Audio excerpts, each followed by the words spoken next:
So I don't know how many of you have seen this book.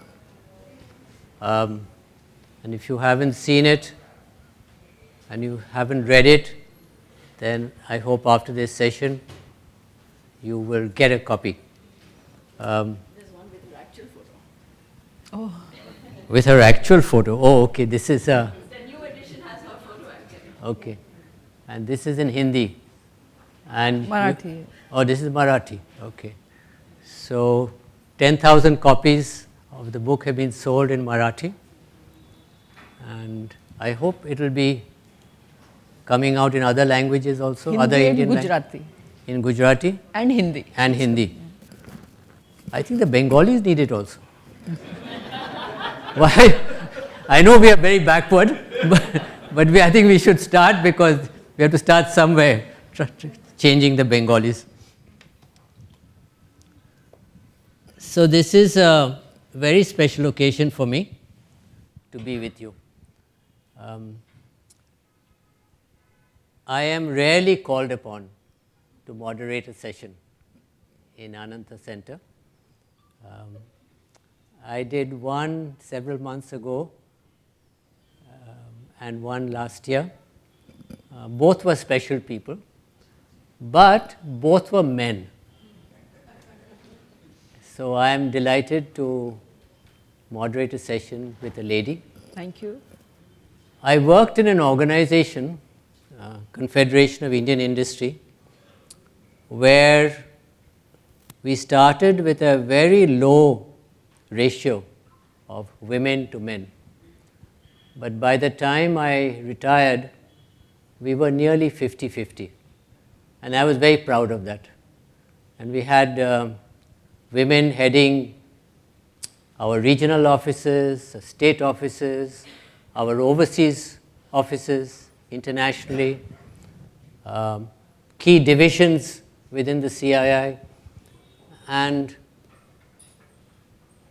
a colleague of mine who succeeded me and who had a great sense of humor.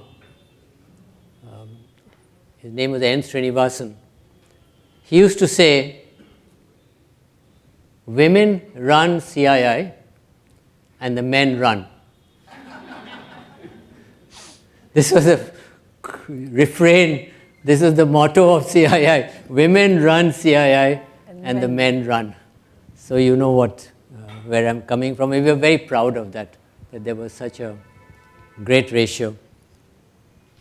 And when I read that you were the only woman in your batch, so how many people were in the batch? 30, 40? About 72 of my batchmates are sitting here. About 70? Yeah. So 69 men and 1 woman. My gosh, how did you cope? How did the 69 men cope? Okay, that's a good one. That's very good. Yeah, they must have looked at you as a kind of a strange, animal, something. They left you alone. You got respect. How was it? How was that first experience? Frankly, I was very uncomfortable. I think so were they. Yeah. 1 or 2 were very aggressive. Luckily, one of them is not here. So every day he would insist. He would insist that I should go back. Many of you have not read my book. So initially, first year I had opted for Indian Audits and Accounts. Yeah. I'm 1980 batch Indian Audits and Accounts. And then next year I had accepted Indian Police Service, IPS. So that particular guy would every day tell me that you have made a mistake, go back. I think most other boys also felt that leaving audits and accounts and joining police was not a good decision, but they were maybe a little more polite. Right. And did not say it on my face. So this continued for the whole year. 1 year in the academy. Yeah. You've written about this guy in the book. Mm-hmm. You've mentioned this one person who was very aggressive. And frankly, I never thought that that particular batchmate of mine will marry a working woman. I thought he was against women working. He did marry a working woman, but he thought police is not a good career for women. Okay. The last question I'll ask you is whether police is a good career for women. Don't answer that now. Okay. So you did this 1 year in the academy, and I've read your book, and all the training that you went through, the physical build-up. So it was all very new to you. I mean, this physical training, this focus on physical fitness, and all of that. Was that, or were you a sportsman? Or were you someone who played games and so it came easily? How was that part of it? Yeah, so as a young child, I was into lots of physical activities. Okay. Like my father was in Punjab police, so horses were available for, and they used to encourage that police children should do horse riding. I was very fond of horse riding. Oh, wonderful. I was not a very good sportsman, but still I got selected for cricket. Because mainly that time women were not, I mean like nobody, no women were going, girls were going into cricket. So I was into physical activities but not of a very national, state level kind. Horse riding gave me lots of confidence. Right. So that was helped the me main- through my training. Helped you through your Yeah. training. So those were not the days of Harmanpreet Kaur, the cricketer, who's just been taken into the Punjab police. No? So I share with the young audience that I got so taken in by cricket that I went for one camp in Chandigarh, and then I was selected for 2 camps in Kanpur and Jammu. Then my father sat me down. He said, see, cricket is a good career, but I don't think you have that kind of caliber. Parents can be sometimes very frank to the extent of being very cruel also. Yeah. So he said, I think you can do better in studies. I felt very let down. I also felt that he did not want to send me to Jammu and Kanpur, therefore he's making excuses. But he was a very patient person. I could not see any very strong opinion. He was giving me a choice. I sometimes use this trick on my kids now. You give them a choice, and then the choice was civil services. And this was your father. Your mother didn't interfere? My mom has been very strict in discipline. So her message used to be that we want you to do well in studies, and she was very much against me and my sister. My sister is also here. Doing, when you are young, you are into clothes, into jewelry, into doing makeup and all. So the message was, that's not what we want. We want you to score well. So my mom was very keen on that. And your elder sister couldn't help you into more cricket? She's sitting here, You so paid her many compliments. All my childhood I've been compared with her, because I was a tomboy and she was that sober, matured, born matured kind. Born mature. She was the eldest. So I have suffered all my life. So after the first year in the academy, where did you go? What was your first posting? I was trained in Nasik, and I was posted also in Nasik district. Oh, in Nasik itself. Yeah. And was it a difficult place in those days? Nasik has communal issues. It's considered a tough district. A tough district? Yeah. What challenges can you remember some of or at least one difficult time or difficult challenge that you faced in Nasik, which you can talk about? There must be many things you can't talk about. See, if I look back on my Nasik days, I was trying to learn language. I was also trying to learn law, and the police station was not a very comfortable place. I am sure it's not even today. For women, most of us don't feel.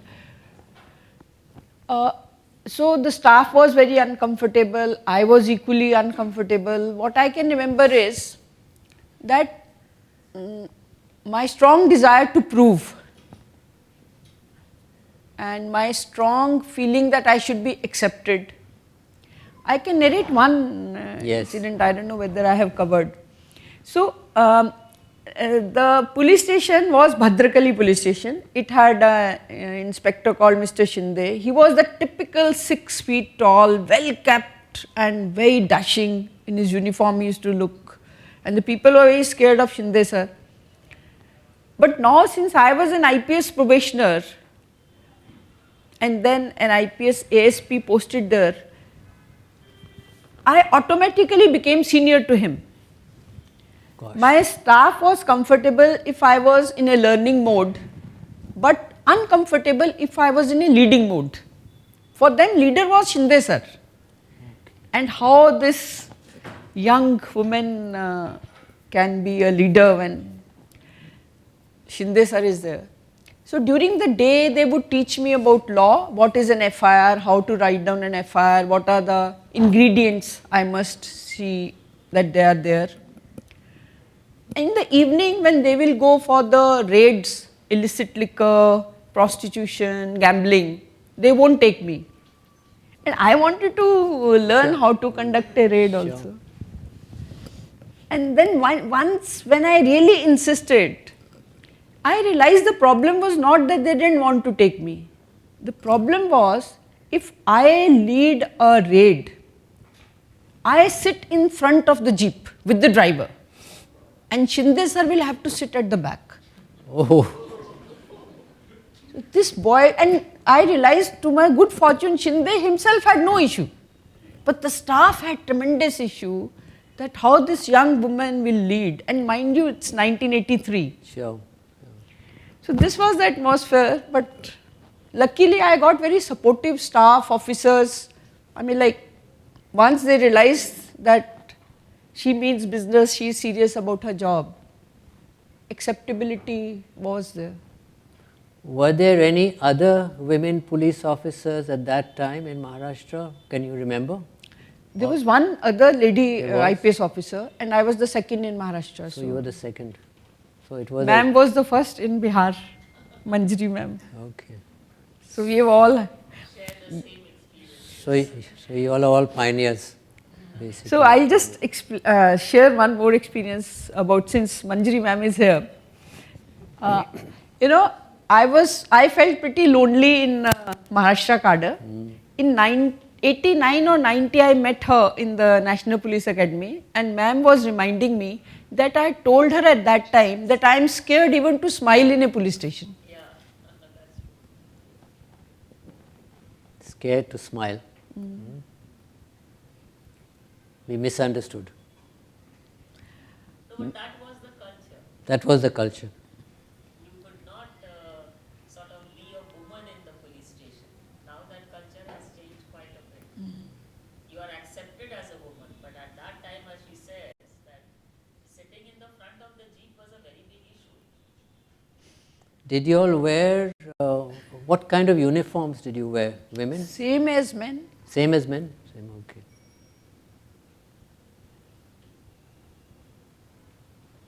When you look back on your career from 1983 onwards to last year, is there, and you have held many different posts, is there any one position which was the worst, which was the toughest, the worst, the most challenging, the most difficult? If you look back, what was the really? No, surprisingly, I can't think of anything very difficult. No? All were difficult. No, initially, see, what I felt was that when it comes to crime, investigation, detection, I thought I am at par with men. Okay. Because it's problem solving. So it's gender neutral. But I had a very big apprehension that how will I handle a law and order situation? Yeah. Because I am not very tall, my presence is not, that police officer's presence. So I would like to share a small experience here. It's not small for me. So I used to get overawed by men in uniform, and I got posted in Mumbai, where all DCPs in uniform looked very impressive to me. And there was one riot in Chembur area. It was, I think, 89, and they gave a call on the wireless. I was doing one duty at Shivaji Park in Mumbai. They said that there is a riot in Chembur and DCP Zone 4 should report there.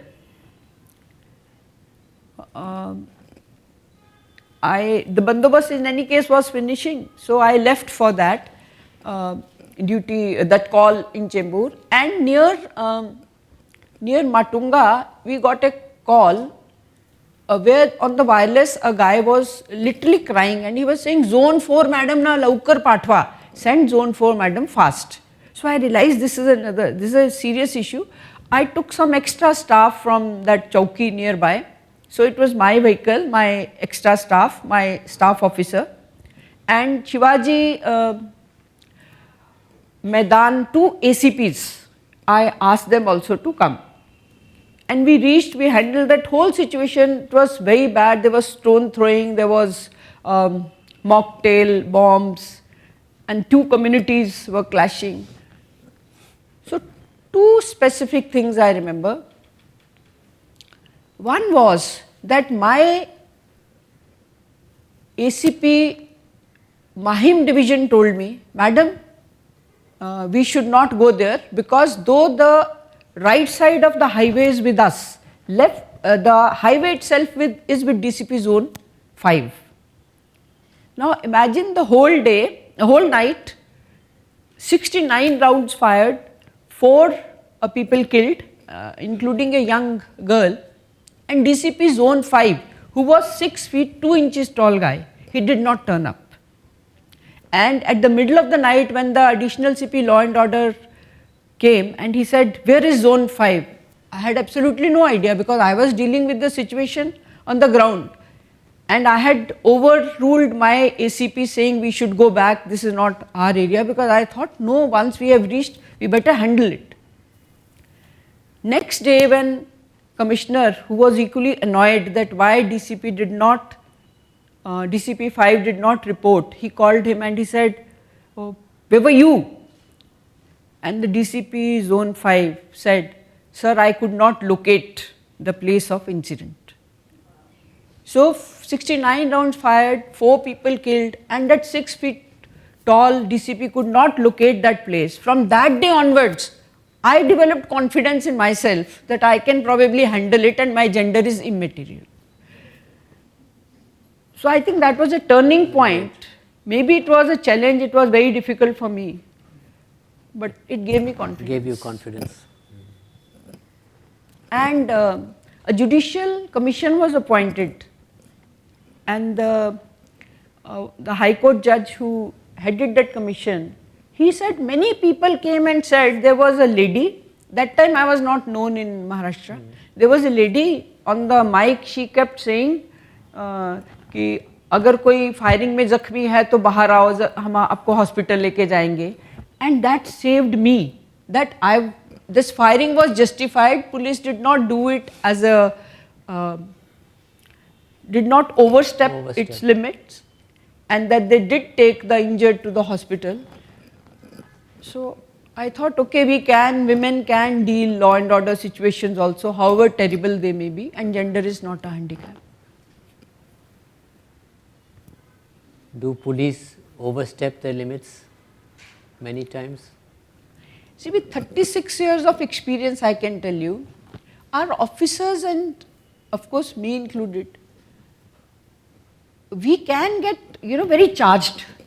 Now, in hindsight, you can say that this should have been your response. But at that particular moment when you are in it, Yeah. you do what you consider is best. Therefore, the training. Our response should be so correct at that particular time that even when media or citizens analyze that, we should be able to stand by our decisions. In your career, you mentioned the Judicial Commission at that time in Bombay. Have you had to deal with similar things later on, judicial commissions? No, Happen? not commission No? ever again. But inquiries, I suppose. Oh, so many. So many inquiries. Why they were shooting, what happened, I mean, inquiries into various things. Yeah. Came out of it all right? Yeah, that's how I think I became DG. Otherwise, maybe in between somewhere. Yeah. And your conscience has been clear? I sleep very well.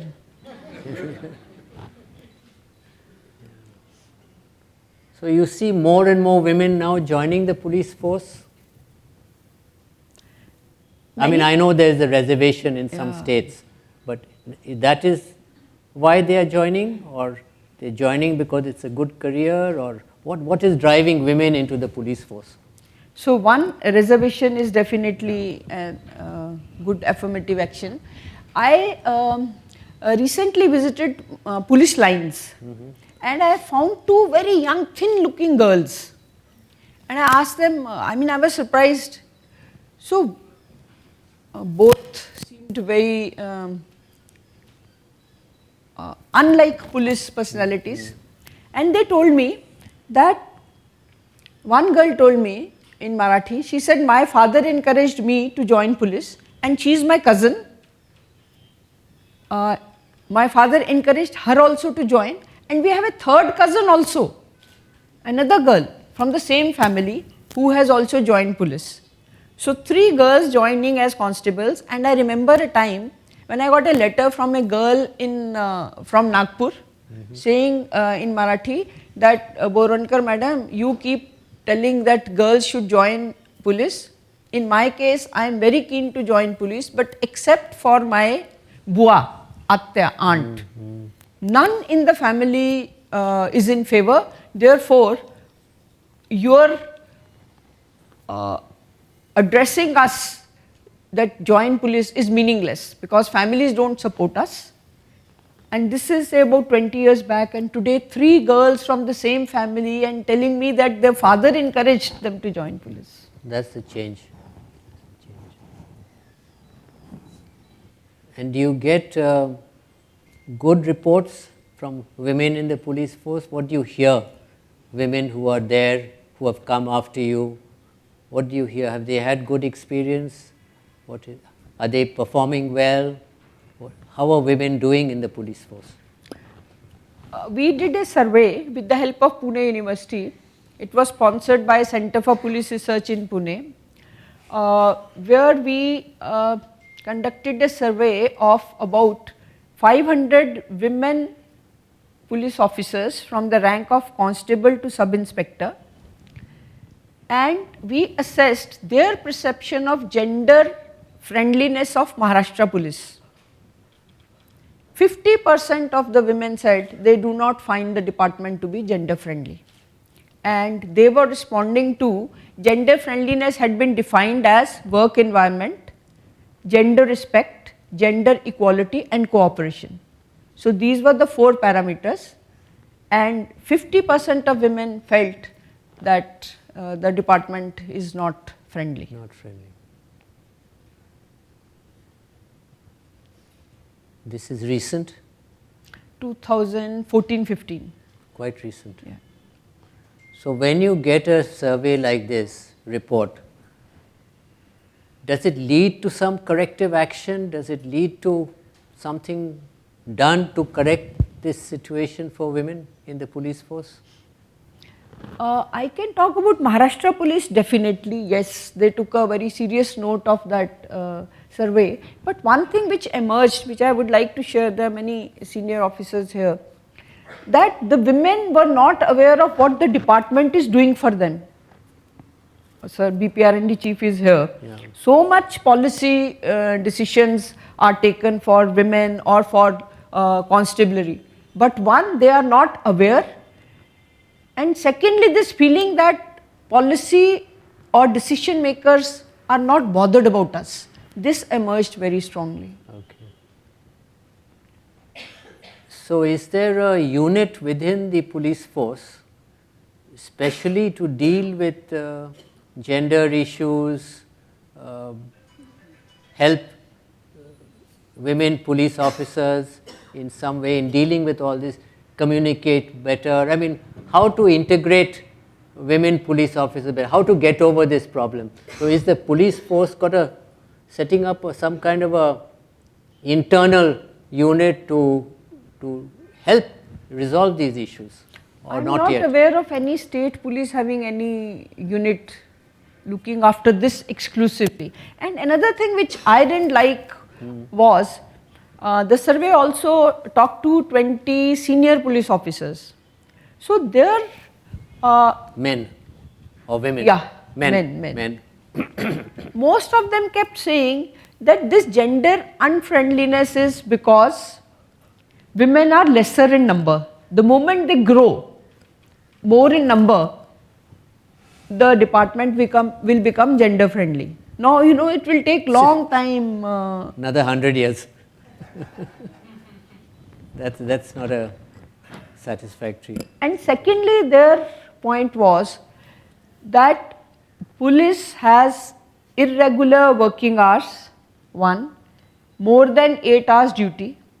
Therefore, women staff perceive the department to be unfriendly.